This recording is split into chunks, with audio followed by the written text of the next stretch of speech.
Hello there, welcome to another episode of World of Tanks with Gainy Titan. Apologies for the lateness of today's video. It was completely my own fault. Nothing particularly bad or external was the cause of it. It was a completely internal dilemma. I was originally thinking of doing a Fort Triumph video because 0.11.1.1 was released around the 18th and I didn't get really a chance to play it until the weekend.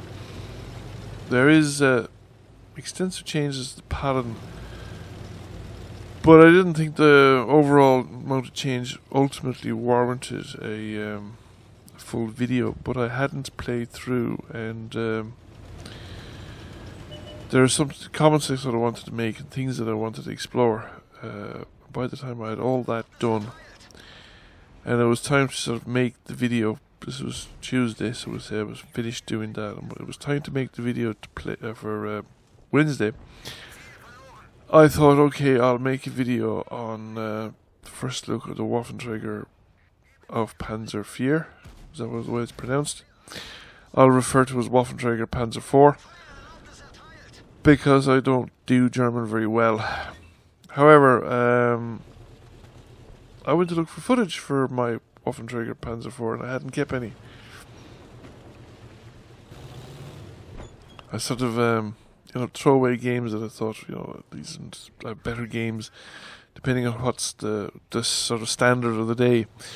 So I don't keep everything. I sort of do a quick review through them, and by the time I had looked at the stuff that I'd already reviewed without having planned out any particular video, I discovered that I'd thrown away the Waffenträger Panzer IV games. So then I had to go and play some more Waffenträger Panzer IV games in order to get you guys something to show you guys when I'm talking about the Waffenträger Panzer IV. So now let's get down to business. Well, we're on Karellia, and it's not a bad map for the Waffenträger Panzer IV, but it's like the kind of map it prefers. As long as your team is spotting something and you're in a position to shoot what's being spotted. It's there are people who make this thing work in close quarters, but I don't think the average player is going to do it. Certainly I wouldn't be able to do it, not consistently, and not enough to get my fire for effects, which I think is kind of my minimum standard. I want to get my hit points worth of damage done.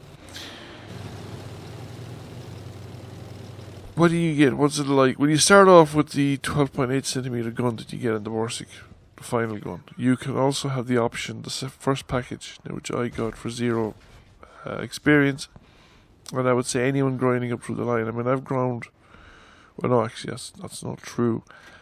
I have actually unlocked the 100, so I have ground out one German line, but I don't know if there's much commonality between that German line and this particular tank, of this particular line of tanks. So the 12.8cm gun, it's what is it? The accuracy isn't great for long ranges. It's 0.35 accuracy. It's pretty good. And the penetration against tier 10s can sometimes, when you hit the front of it, you won't necessarily hit a bit that you can penetrate because, there's a randomization effect and everything else. However, the gun isn't really the issue, and you do unlock a slightly better version. There's a better version of both guns actually available at the higher packages. So there is a 12.8cm gun that leads on. If you unlock that, it's the one you have to unlock to pass through to get to the tier 10 tanks. The XP requirement for the tier 10 tanks is high. It's about 285,000 experience or something like that. So it's nearly 600,000 experience for the two, the Guerrilla 15 and the Waffenträger E100. And the performance of the 12.8cm gun significantly improved. The aim time is about the same, but it's a 0.33 accuracy, and it's got better penetration on its armor piercing and premium rounds. The problem is the tank chassis itself. It's not. The gun is, as you can see, the turret's on the end of the chassis, so it makes it more sensitive to terrain. undulations.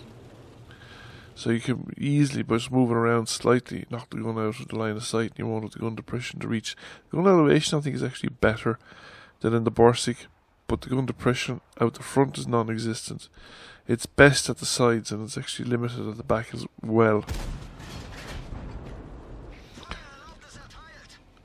The other problem is that it's slow. I mean, the Borsig is slow, but this thing is, it's slightly faster, I think, on the top speed. But it's actually got, certainly with the stock configuration, slower getting there. Now, I haven't a lot of experience of it with the top package. I think there is improvements in the engine and the tracks. So you're probably getting a slightly better performance, but you're not getting any change, I don't think, in the top speed. But it's still not great. And the turret is really slow, which is another problem with this thing. Is people get in close to you, the turret won't keep up. You have to turn the whole tank to attempt to keep the gun in place, or keep the gun lined up on a fast-moving incoming target, but you probably won't be able to track it. Reversing out of trouble should be avoided at all costs. It's even slower on the reverse. The other thing is that it catches fire very easily. It's one of the easier tanks to catch fire that I've driven in a long time. I think since the KV1. Started driving the KV1S. Back in the day, that was the old KV1S, the Tier 6 one, was it? Tier 6, yes. With the 122mm D25T gun. Short barrel version. Well, that was glorious. But yes, that was another tank that caught fire as soon as somebody looked at it funny. This thing will catch fire a lot. The other thing I've noticed is that it loses the gun a lot. I think the gun is the point of aim for auto aim. So a lot of incoming fire, even non-explosive incoming fire, hits the gun, and I think particularly if you're trying to run away from somebody and you have the back of the tank turned, you get shots hitting the breech. High explosive, of course, is thrown at you quite a bit, and another one of the effects of high explosives being thrown at you quite a bit is that you lose crew members. So you can lose crew members quite fast in this tank, and as I said, the turret rotation is really slow. You've got to turn the whole chassis of the tank. A lot of the time, I would say, if you're engaged in a close quarters fight with anybody.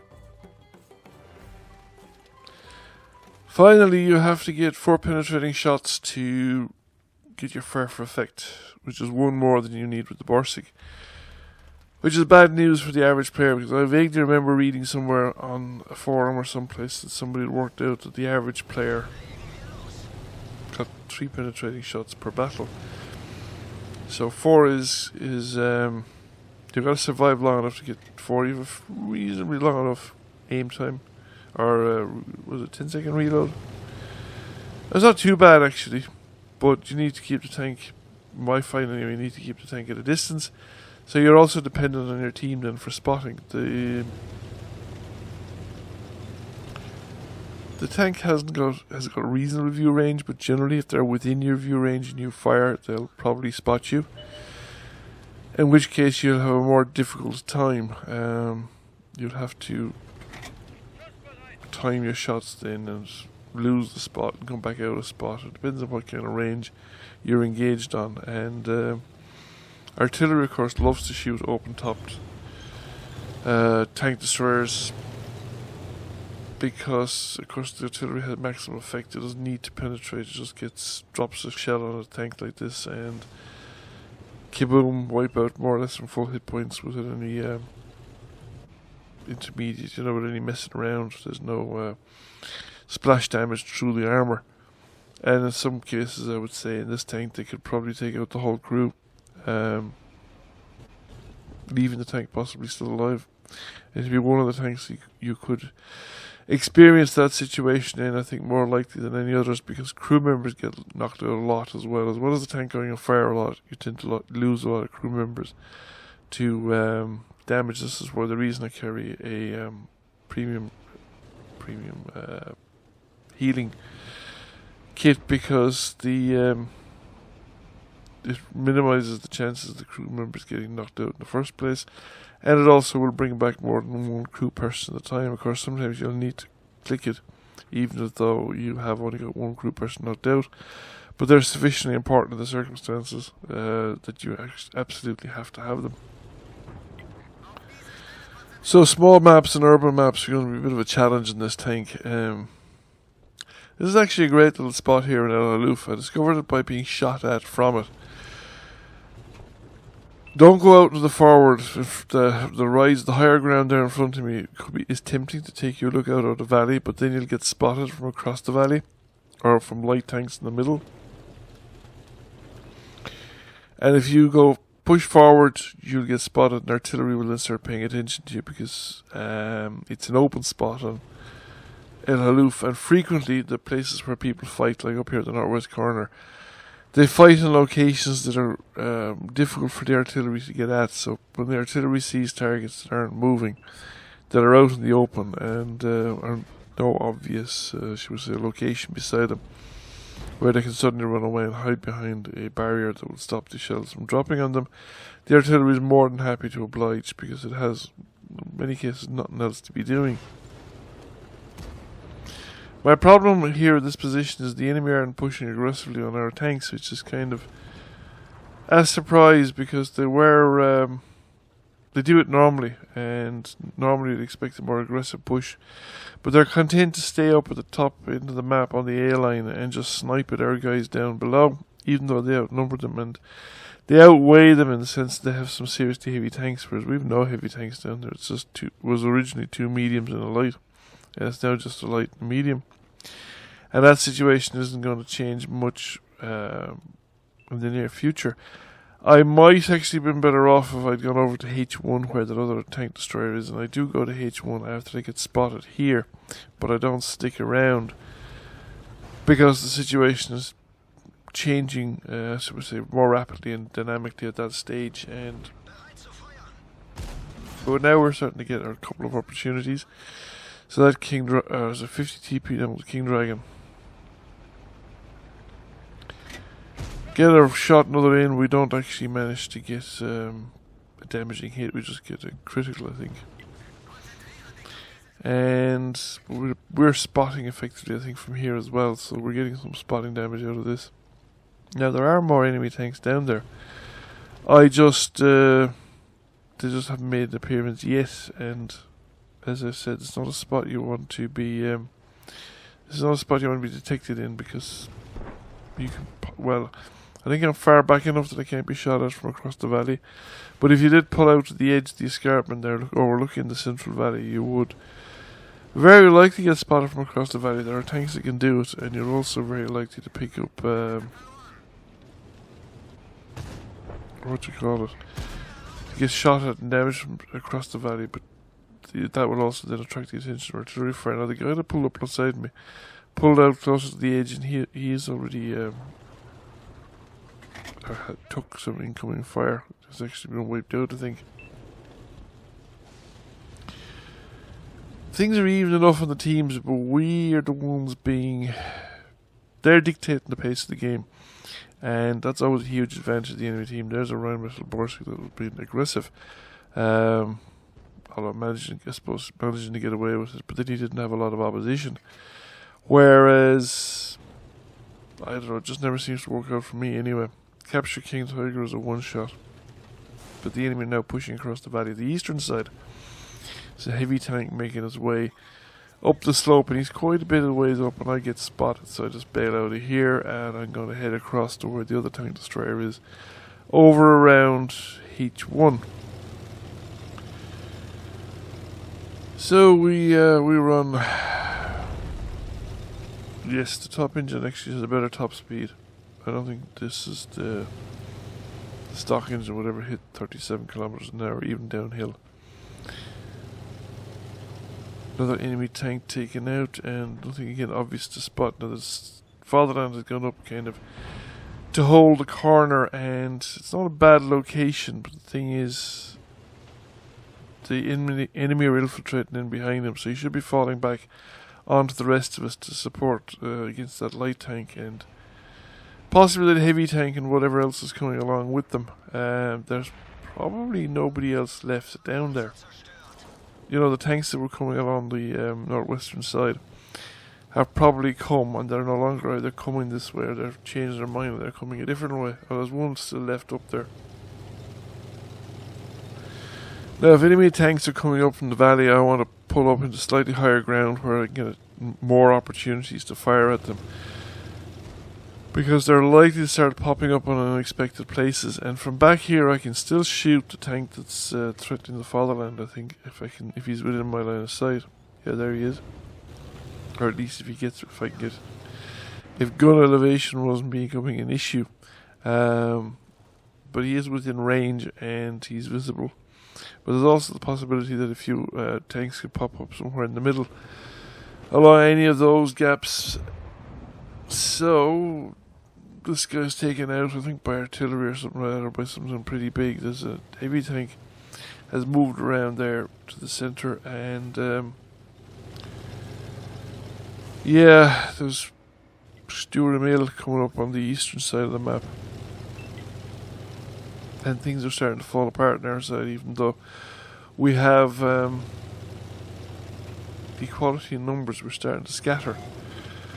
There's a medium tank racing up into the northwest corner, and the thing is, there's no point in doing that. There's nobody up there, and you're not supporting your team. You're going away on your own. You're not going to be a problem because you're not going to engage an enemy directly.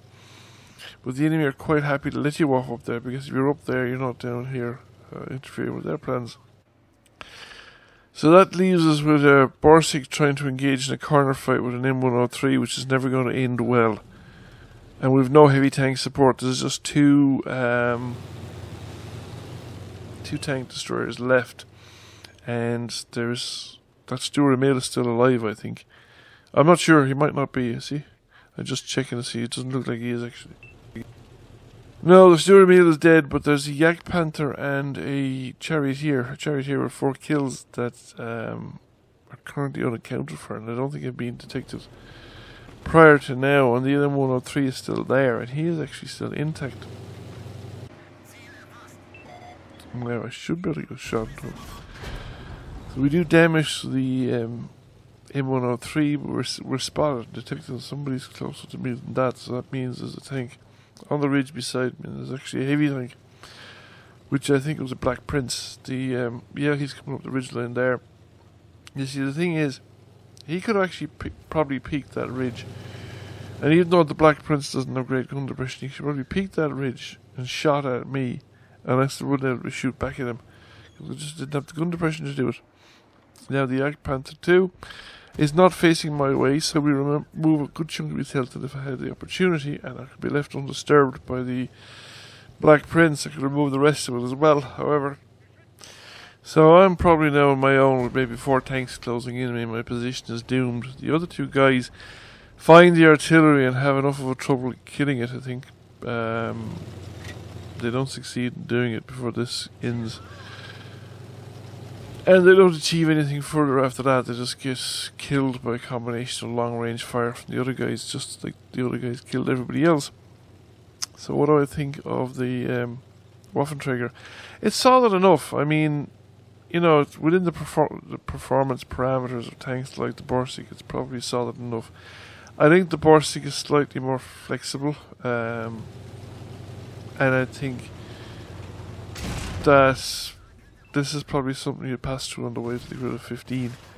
That the real prize in this line was probably the Guerrilla 15, but it certainly seems to be rated very highly.